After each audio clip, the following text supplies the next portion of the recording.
जय शिवराय मित्रांनो, पीके टेक मराठी या यूट्यूब चॅनलमध्ये तुमचे सर्वांचे स्वागत आहे. तर मित्रांनो, आज आपण नवीन ए-टी-एमला पिन कसे ॲड करायचे आणि नवीन ए-टी-एम कसे चालू करायचे हेच आजच्या व्हिडिओमध्ये सांगणार आहे. तर मित्रांनो, व्हिडिओवर नवीन असेल तर व्हिडिओला लाईक, शेअर आणि सबस्क्राईब करा. चला तर मित्रांनो, व्हिडिओला सुरुवात करूया. तर मित्रांनो, जे तुमचे बँकचे नाव असेल त्या बँकच्या अकाउंटनुसार तुम्हाला नंबर मिळतो मित्रांनो. तर मित्रांनो, त्यानंतर नंबर दिल्यानंतर तुम्हाला पिन तिथे ॲड करायचा आहे मित्रांनो. सो तुमचा ए-टी-एमचा लास्ट 4 डिजिट. त्यानंतर मित्रांनो, तुम्हाला कस्टमर आय डी टाईप करायचा आहे मित्रांनो.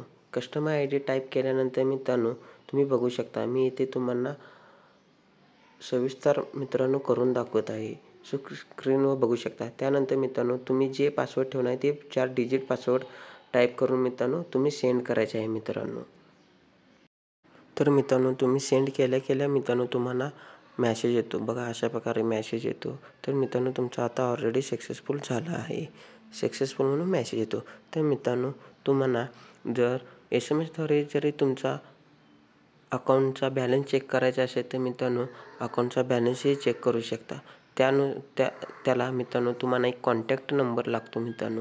ते तुमच्या बँकनुसार कॉन्टॅक्ट नंबर असतो. तेही तुम्ही इथे करू शकता मित्रांनो. सो बघू शकता इथे मी करून बघत आहे मित्रांनो. तर मित्रांनो, व्हिडिओ कसा आवडला? व्हिडिओ आवडल्यास लाईक, शेअर आणि सबस्क्राईब करा. चला तर भेटूया पुढच्या व्हिडिओमध्ये. धन्यवाद मित्रांनो.